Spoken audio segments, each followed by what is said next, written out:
পরবর্তী মা।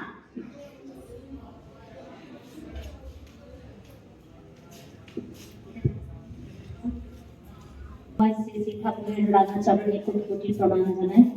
উপস্থিত সকল সুধী বক্তবৃন্দকে স্বাগত, শুভেচ্ছা এবং পবিত্র আনন্দিত জয়গুরু জানাই।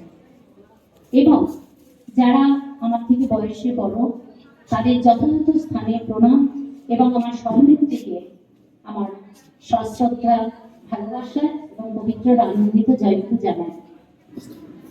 আজকের আলোচনার বিষয়বস্তু রয়েছে নারীর মাতৃত্ব বিকাশে পিতামাতা এবং গুরুজনের ভূমিকা।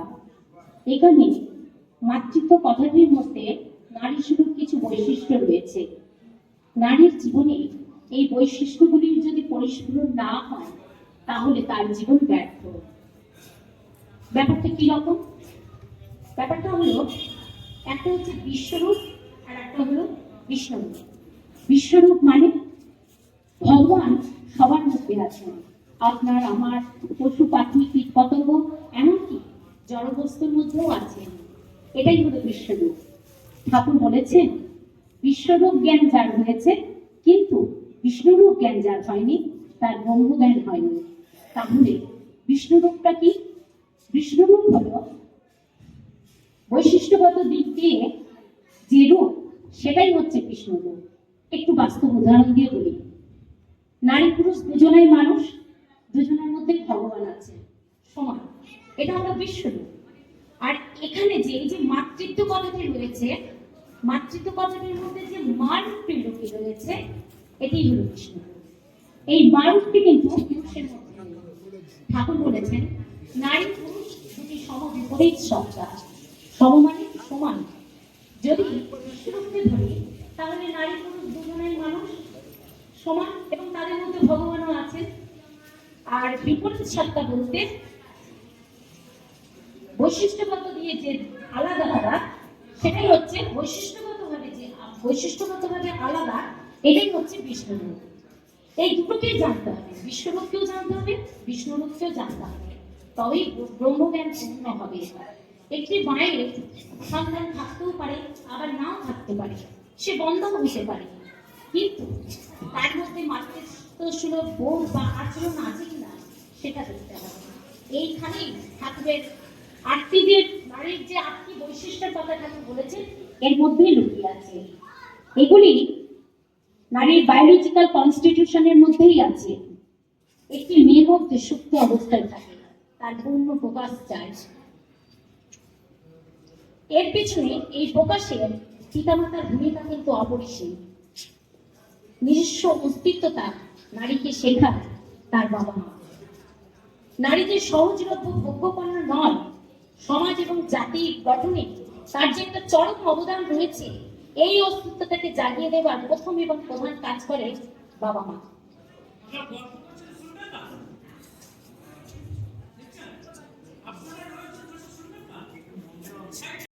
পূর্ণতা শুধুমাত্র সন্তান জন্ম দেওয়া নয়, বরং সন্তানের সুষ্ঠু আদর্শগত চরিত্রেই নির্মাণে মায়ের ভূমিকা হলো আসল মাতৃত্ব।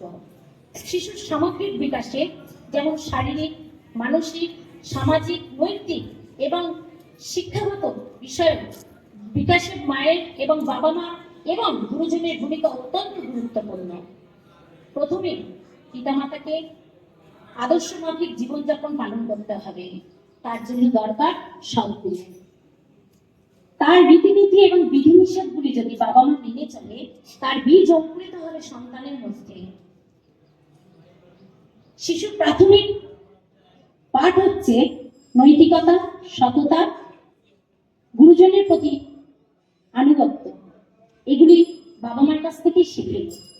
বাবা মা তাদের আচরণের মধ্যে দিয়ে সন্তানদের শেখান গুরুজনের প্রতি শ্রদ্ধা, ভক্তি, আনুগত্য এবং মায়ের স্বামীর প্রতি নিষ্ঠা, প্রেম, ভালোবাসা শিশুর শিক্ষাকে নির্ধারিত করে। শিশুর বিকাশের জন্য বাবা মার স্নেহ মমতা একান্ত দরকার এবং শিশুর সঙ্গে বন্ধুত্বপূর্ণ মধুর সম্পর্ক তৈরি করা। তাহলে সন্তানরা তাদের সমস্ত সমস্যা বাবা মার কাছে শেয়ার করতে পারে। শিশুর অভাব অভিযোগগুলো বুঝতে পারা, তাদের কথা মন দিয়ে শোনা এবং তাদের প্রত্যেকটি প্রশ্নের উত্তর দেওয়া শিশুর মানসিক বিকাশে সাহায্য করে। একটু বাস্তব উদাহরণ দিয়ে বলি। সাবিত্রী দেবী হলেন একজন সার্থক নারী। নারীর 8টি বৈশিষ্ট্যের পূর্ণ প্রকাশ সাবিত্রীর মধ্যে। রাজা অশ্বপতি কন্যা সাবিত্রী দেবী যেমনি রূপসী তেমনি বিদুষী। তার বর খুঁজে পেলেন না বাবা, বর নির্বাচনের দায়িত্ব মেয়েকেই দিলেন। মেয়ে যখন স্বামী নির্বাচন করতে বাড়ি থেকে বেরোলেন, তখন বাবা তাকে নিষেধ করেননি, কারণ তিনি জানতেন তার মেয়ে ইনফেরিয়র স্বামী নির্বাচন করবেন না। তিনি সেইভাবে মেয়েকে তৈরি করেছিলেন। ঠাকুর বলেছেন, মেয়ে বলে বরণ করে সেই মেয়েকে সমাজ বলে। তার যথার্থ ক্ষেত্রে অনুভব করেছিলেন সাবিত্রীর বাবা। বাস্তবেও দেখা যায় সাবিত্রী কোন নিকৃষ্ট স্বভাব চরিত্রের রাজকুমারকে পছন্দ করলেন না, পছন্দ করলেন উচ্চ স্বভাবযুক্ত, পিতামাতার প্রতি কর্তব্যনিষ্ঠ, সৎ উদার সত্যবানকে। অবসাদগ্রস্ত সত্যবানকে তিনি অনুপ্রেরিত করলেন, ক্ষত্রিয়ের ধর্ম এবং বৈশিষ্ট্যগুলি স্মরণ করালেন। মায়ের মতো সেবা দিয়ে, স্ত্রীর সাহচর্য দিয়ে, তার অবসাদগ্রস্ততা কাটিয়ে দিয়ে স্বল্পজীবী সত্যবানকে দীর্ঘজীবী করে তুললেন। শুধু তাই নয়, তার সন্তানদের শুধু মাতৃস্নেহ দিলেন তাই নয়, প্রজাতিরও মাতৃসমজ্ঞানের প্রতিপালন করেছিলেন। সেই জন্যই তিনি শতপুত্রের জননী হতে করেছিলেন। সাবিত্রী এই মাতৃত্ব আমাদের বিস্মিত, আনন্দিত, গর্বিত করতে হবে। এর পেছনে কিন্তু অবশ্যই তার বাবা মায়ের ভূমিকা রয়েছে। আবার দেখুন, শারদা মা সন্তান জন্ম না দিলেও তিনি সকলের দুঃখ, কষ্ট, যন্ত্রণা, ব্যথা অনুভব করতেন এবং মাতৃত্বসুলভ আচরণ এবং বোধ থেকে তাদের সকল সমস্যা দূর করতেন। সেই জন্যই কিন্তু তিনি জগৎজননী আখ্যা পেয়েছিলেন। সুতরাং একটি নারীর যদি সন্তান যদি নাও থেকে থাকে, কিন্তু তার ভিতর যদি মাতৃত্বসুলভ আচরণ বা বোধ থেকে থাকে, তাহলে তিনি অবশ্যই একজন মা। আবার অন্যদিকে আমরা দেখি মাতা মনমোহিনী দেবী। মাতা মনমোহিনী দেবী ভগবানের প্রতি ছিল অসম্ভব রকম ভক্তি, মায়ের মতো সেবা দেওয়া, স্বামীর প্রতি শ্রদ্ধা, এই মহৎ গুণগুলি তার ছিল। এগুলি তার পিতামাতার কাছ থেকেই পেয়েছে। তার পিতামাতার ভূমিকা কিন্তু এখানে কিছু কম নয়। পিতা রামেন্দ্র নারায়ণ চৌধুরী ছেলেমেয়েদের মধ্যে কিন্তু ভেদাভেদ তৈরি করেননি। বলতে গেলে মাতা মনমোহিনী দেবী তার সব থেকে প্রিয়তম সন্তান ছিলেন। পিতার মহৎ শিক্ষা, দিদিমা কৃপাময়ী দেবীর ঈশ্বরের প্রতি ভক্তি, এইসব মাতা মনমোহিনী দেবী আয়ত্ত করতে পেরেছিলেন। সেই জন্যই তিনি পুরুষোত্তমের জননী হতে পেরেছিলেন। একজন আদর্শ মা ঘরের কাজের পাশাপাশি অন্যান্য মায়েদের সঙ্গে ধর্মালোচনা, সদ্গ্রন্থাদি পাঠের মাধ্যমে মায়েদেরকে আদর্শ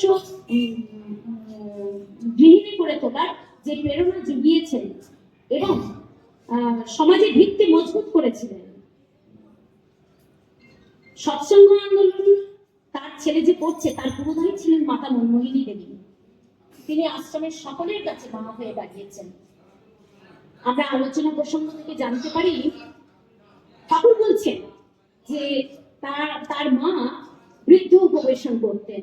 মাতা মনমোহিনী দেবী প্রাজ্ঞ এবং বিদ্যুতের সাথে বসতেন, তাদের কথাবার্তা শুনতেন, আলাপ আলোচনা, উপদেশ শুনতেন। এটা কিন্তু প্রয়োজন ছিল এবং এটা একটু অনস্বীকার্য, কারণ তারা প্রাজ্ঞ এবং অভিজ্ঞ। সমাজের বা জগৎটাকে তারা নির্মম দৃষ্টিতে দেখেছিলেন। সেই জন্যে আর্যকৃষ্ণের ধারাকে তারা স্ট্যান্ডার্ড ধরে যা কিছু ত্রুটি বিচ্যুতি সেগুলিকে সংশোধন করেছিলেন। তাই তাদের কথা শোনা এই মাতৃত্ব বিকাশের পক্ষে ভালো, এটা মাতা মনোমোহিনী দেবী বুঝতে পেরেছিলেন। সেই জন্য তাদের কথা শুনছে। আজকাল জয়েন্ট ফ্যামিলিগুলো ভেঙে টুকরো টুকরো হয়ে নিউক্লিয়ার ফ্যামিলিতে পরিণত হচ্ছে। তার ফলে ছেলে মেয়েদের বিকাশের বা চরিত্রের, মানসিক বিকাশের বা চারিত্রিক বিকাশ ঠিকঠাক হচ্ছে না। কারণ গুরুজনরা দৈনন্দিন ছোট ছোট কাজের মধ্যে দিয়ে ছেলে মেয়েদের বৈশিষ্ট্যগুলি শিখিয়ে দেয়। এগুলি কিন্তু স্কুল কলেজ ইউনিভার্সিটি থেকে ছেলেমেয়েরা শেখে না, শেখে বাড়ির বড়দের কাছ থেকে। কিন্তু এই নিউক্লিয়ার ফ্যামিলি হওয়াতে গুরুজনদের সাথে তাদের ঠিক মতো সম্পর্ক নেই, এমনকি প্রতিবেশী বয়োবৃদ্ধদের সাথে তারা যোগাযোগ রাখে না। এটা কিন্তু ভালো জিনিস নয়। কারণ গুরুজনরা আমাদের ভুল ত্রুটিগুলি ধরিয়ে সংশোধন করিয়ে দেন এবং ভালো কাজের অ্যাপ্রিসিয়েশন করেন। সেই জন্যে নারীর মাতৃত্ব বিকাশে পিতামাতা এবং গুরুজনদের যে একটা বিশাল দায়িত্ব, তা বলার অপেক্ষাই রাখে না। জয় গুরু, বন্দে পুরুষোত্তম। প্রত্যেকেই ভালো থাকবেন, সুস্থ থাকবেন, সুন্দর থাকবেন। জয় গুরু। জয় গুরু শ্যামাকে এবং তার সুস্থ সুস্থ জীবনের প্রার্থনা জানাই পরম পিতা রাতুর জন্মে সেই তার সব আত্মাসী এমনি করে তার ইষ্টার্থী চরণে উদ্দীপ্ত করে তুলুক, এই প্রার্থনা জানাই পরম পিতা রাতুর।